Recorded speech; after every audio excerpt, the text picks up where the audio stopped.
Hi everyone, how you doing? It's Rexi here from the Dinosaur Experience and Martin over here in Louisiana, in Watson. Just a quick shout out for somebody today. This is a shout out to Brooklyn. Hey Brooklyn, how you doing? We had such a wonderful time at your birthday party. Rexi here and Nash.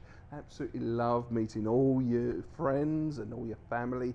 What a fun time we had. That was really cool. All right.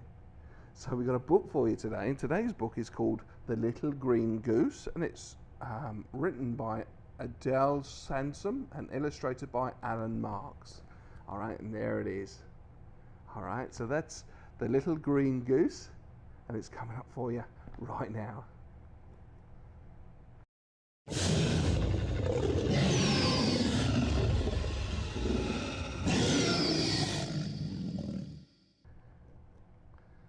In a little old barn on a little hill lived 4 hens, a noisy rooster, a cluster of chicks, Daisy the farm dog, and Mrs. Goose, Mr. Goose. Mr. Goose was great friends with the chicks. Like a loving uncle, he played games with them, tag or hide and seek. He often took them down to the pond, or gabbled a story to them. But when the chicks were hurt or upset, they ran straight for their mother hens. And when they were proud, they boasted, not to him, but to their father, the rooster. Mr. Goose longed for a chick of his own, a baby that he could raise himself, a downy little goose who could call him Daddy.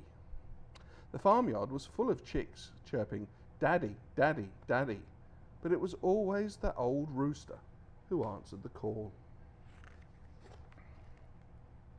So one day, Mr. Goose decided to ask one of the hens for help. Good day, Mrs. Brown Hen, he said politely. Would you be kind enough to give me one of your fine eggs? I would so much like to raise a baby chick. Cluck! Mrs. Brown Hen was so startled that she almost fell out of her nest. You're not a hen, you're a goose, she said. Poor Mr. Goose waddled away sadly.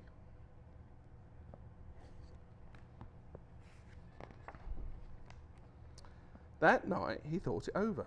There was nothing wrong with wanting to be a father, and if he had no wife to lay him an egg, he had no choice but to ask the hens. So back he went, and this time he went to the nests of Mrs. White Hen, Mrs. Black Hen, and Mrs. Speckled Hen. Would any of you be kind enough to give me one of your eggs? I would like to raise a baby chick myself. Cluck, cluck, cluck, the hens were so outraged they almost fell off their perch. Mr. Goose waddled away sadly. Daisy found him behind the barn, curled up glumly in a clump of grass.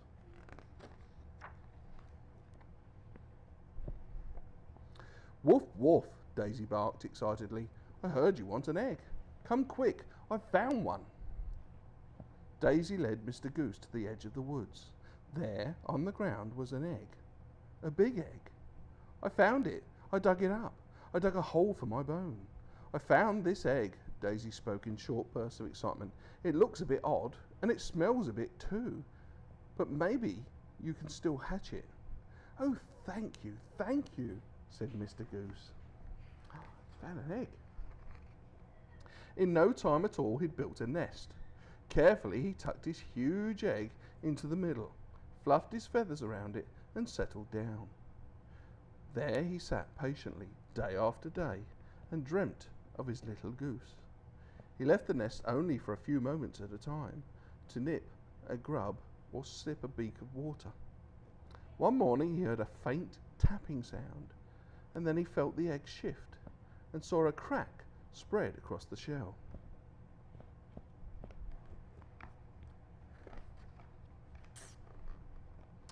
The hole in the egg grew bigger, and a tiny little beak appeared. Or was it a beak? Before Mr. Goose could decide, the egg cracked open, and the chick slipped out. It had paws.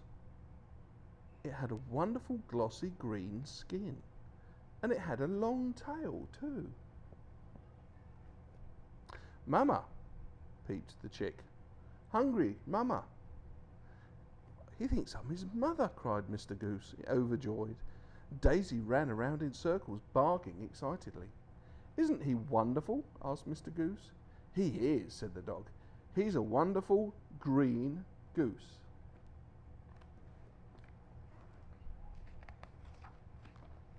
Mama, peeped the little green goose again. Hungry, Mama. Mr. Goose fed his baby worms, snails, and other delicious bits that he dug up with his beak. It was hard feeding too, but Mr. Goose was tireless, and the little green goose grew and grew. Every night, tucked in the nest, Mr. Goose would gabble a bedtime story. And right before the little fella fell asleep, Mr. Goose said, "Close your eyes and sleep under my wing, for you are my little green goose, and I love you." Aww. Mr. Goose taught his baby how to walk and how to feed himself. He taught him how to speak kindly and to be polite. And at last the little green goose was ready to meet the animals in the barnyard. Mr. Goose was proud of his son, and he was sure the others would be amazed. And how amazed they were. Mr. Goose actually had hatched a chick. And what a chick! They'd never seen anything like it. Soon the little green goose was allowed to play with the other chicks in the barnyard. But one day when Mr. Goose was not there, the other chicks forgot their manners. "You're not a real goose." "Yes, I am." "No, you aren't." "Yes, I am. Mr. Goose is my mother." "Not true. Look at yourself. You have no feathers or beak. You have no wings. And you're green. Mr. Goose can't be your real mother."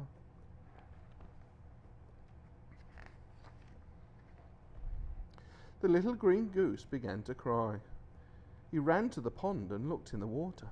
The chicks were right. He had no white feathers, and he had no yellow beak. He didn't even have wings. He looked entirely different from Mr. Goose. "I have to find my real mother," he thought. On a stone on the bank sat a fat green frog. "You have little feet and no wings," cried the little green goose happily. "You must be my mother." "Croak," said the frog, and leapt away. "Maybe not," said the little green goose. Out in the pond swam a fish with glistening green scales. "You there," cried the little green goose. "You are my mother." Splish went the fish and swam away. "Maybe not," said the little green goose, disappointed. But then he saw a lizard with little feet, glistening green skin, and a long tail. He called to the lizard excitedly, "You look exactly like me. You must be my real mother." "I am not." "Yes, you are." "I am not," said the lizard. "I've never seen an animal like you." "But I am here," cried the little green goose. "I must look like somebody. Who's my real mother?" "It's certainly not me," said the lizard, and he crawled away. The little green goose sat down and sobbed. "I'm just a baby. I need a mother." He was hungry. Who would give him something to eat? He was tired. Who would make him a soft nest? But most of all, the little green goose was lonely. Who would love him? Suddenly he leapt to his feet and began to run. He knew just where to find his real mother, and he ran faster and faster. "Mama, Mama," he called. "It's about time you came home for supper," said Mr. Goose fondly. "But I'm not your mother. I'm your father." "Daddy," whispered the little green goose, contented, and he tucked his head under his father's warm wing and went to sleep. Did you realize who the green goose was? There's a clue here on the picture. Do you see who that is, Rexi? That's right. It hatched a dinosaur. Wow. All right. I hope you enjoyed that story. Don't forget you can subscribe to us on YouTube and on Facebook. Make sure you friend us. You can find us on Instagram as well. Make sure you follow us and you'll be able to see where Rexi here and Nash, his bigger brother, where we're going to be in the public events that we're doing. Or if you wanted us to come to your birthday party, get mum or dad to drop us a line and we'll see if we can do something for you. Alright, thanks for watching, and we'll see you very soon. Bye.